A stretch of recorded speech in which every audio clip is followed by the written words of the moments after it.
Hello student, आज हम लोग पढ़ेंगे CBSE board class 10 Hindi Hindi कन्यादान जो कविता है जिसे लिखा है ऋतुराज ने। ठीक है, ऋतुराज कवि का परिचय थोड़ा देखेंगे। इनका जन्म कहाँ हुआ था? राजस्थान में भरतपुर ग्राम में 10 फरवरी 1940 को।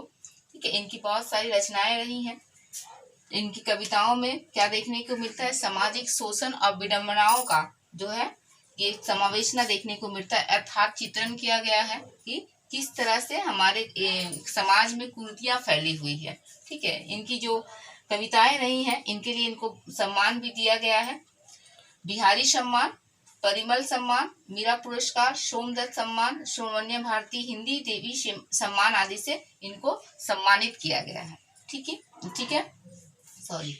तो आज देखेंगे कन्यादान कविता जो है ऋतुराज जी की लिखी हुई। इसमें इन्होंने बताया है कि एक माँ का क्या दर्द होता है जब वो अपनी बेटी का दान विवाह करती है और अपनी बेटी को, अपनी पुत्री को बताती है कि विवाह के उपरांत जो सिर्फ सुख ही नहीं होता है, दुख भी होता है। उस दुख से कैसे लड़ना चाहिए और कैसे उसे जीना आना चाहिए, कैसे उसको ये सिखाया गया इस कविता में। ठीक है, तो कविता देखेंगे। कितना प्राणामिक था उसका दुख लड़की को दान देते वक्त, जैसे वही उसकी अंतिम पूंजी हो। लड़की अभी सयानी नहीं थी, अभी इतनी भोली सरल थी कि उसे सुख का आवाज तो होता था लेकिन कुछ बाचना नहीं आता था। पाठिका थी वो धुंधले प्रकाश की, कुछ तुकों और कुछ लयबंद पंक्तियों की। तो प्रस्तुत पंक्ति में ऋतुराज जी क्या बता रहे हैं कि उसका दुख, किसका दुख? एक माँ का दुख क्या होता है जब वो अपनी बेटी का विवाह करती है और जब उसको दान में देती है, कन्यादान करती है, तो उसका दुख क्या होता है। इस बात को यहाँ पे दर्शाया गया है कि उसका दुख इस तरह से उसका दुख व्यक्त होता है जैसे कि उसके जीवन की वो अंतिम पूंजी हो, उसके बाद उसके पास कोई पूंजी नहीं बचती है। इस तरह से उसका दुख यहाँ पे दर्शाया गया है। साथ ही में क्या दिया गया है कि बता रही है कि उसकी जो लड़की थी अभी बहुत ज्यादा सयानी नहीं हुई थी। कहने का अर्थ क्या है कि वो इतनी भोली थी, सरल है कि वो जीवन में सिर्फ सुख का आवाज जानती है। वो अपने माता पिता के पास सिर्फ सुख जीती है, सुख को जीती है। उसे अभी पता नहीं है कि जीवन में दुख क्या होता है। तो उसकी माँ को, जो कि एक स्त्री है जो एक कष्ट को झेल चुकी है, वो अपनी पुत्री को समझाती है, उसके बारे में चिंता करती है कि उसे अभी जीवन का दुख को बांचना नहीं आती है। वो सिर्फ क्या है, तुकों और लयबंद पंक्तियों को पढ़ना जानती है। कहने का अर्थ क्या है कि वो सिर्फ इतना जानती है कि जीवन में सुख क्या है। शादी का या विवाह का अर्थ होता है ससुराल में सुख, लेकिन उसके अंदर, उसके पीछे छिपी हुई जो दुख होता है, जो पीड़ा होता है, उसको वह नहीं जानती है। इस बात का दर्द है, उसको डर है कि उसकी बच्ची किस तरह से आगे जीवन को जिएगी। आगे देखेंगे। माँ ने कहा, पानी में झांक कर अपने चेहरे पर मत रिझना। आग रोटियां सेकने के लिए है, जलने के लिए नहीं।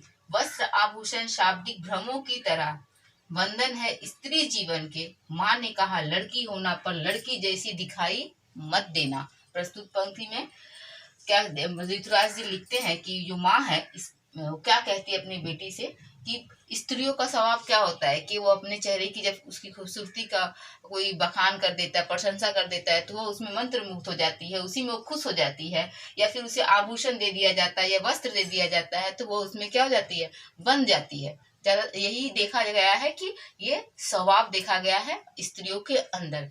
इसी स्वभाव को दर्शाते हुए, उसके पीछे सावधान करते हुए क्या कहती है माँ कि तुम पानी में झांक कर अपने चेहरे पर मत रिझना। मतलब अगर कोई आपके चेहरे के, आपका खूबसूरती की प्रशंसा कर रही हो तो उस पे तुम प्रसन्न मत हो जाना और सब कुछ भूल मत जाना कि उसके पीछे क्या कोई सच्चाई छिपी है।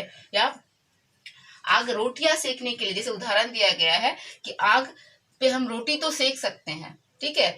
लेकिन वही आग हमें जलाने का काम भी करती है, तो हमें आग से सावधान रहना चाहिए। उसी तरह जब ससुराल में वो जाएगी और जब समाज में लोगों से मिलेगी, क्योंकि वो सामाजिक अभी क्या है, दुखों से, कष्टों से, व्यवहार से वो अभी अपरिचित है, इसीलिए उसे परिचित कराते हुए कहती है कि वस्त्र, आभूषण और जो ये प्रशंसा करना, ये सब क्या है, ये भ्रम है। जो जब कोई आपके साथ करे तो आप उस बंधन में ना बन जाए, आप उसके पीछे छिपी हुई जो अत्याचार है, जो उसकी सच्चाई है, उसे ना भूल जाए और इन बंधनों में ना पड़ जाए। क्या कहती है कि आप लड़की की तरह तो दिखना, मतलब लड़कियों का जो स्वभाव होता है सरल होता है, निश्चल होता है, कोमल होता है, उसकी तरह बिल्कुल तुम अपने मन के अंदर रखना। लेकिन जब भी तुम्हारे ऊपर किसी तरह का अत्याचार हो, तुम उसका पुरजोर विरोध करना, उसको सहन मत करना, उसका विरोध करने की हिम्मत रखना।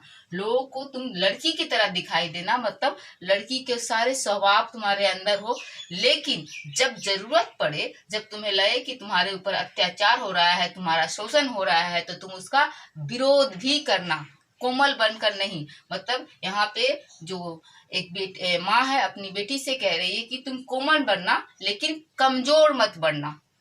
इस कविता के माध्यम से हमने क्या देखा कि ऋतुराज जी क्या बताते हैं कि एक स्त्री को जो समाज उसकी कोमलता को कमजोरी समझता है, ये गलत है। स्त्री की कोमलता को कमजोरी नहीं समझना चाहिए। ठीक है, थैंक यू। वीडियो देखने के लिए थैंक यू। अगर चैनल को सब्सक्राइब नहीं किया है तो चैनल को सब्सक्राइब कीजिए। धन्यवाद।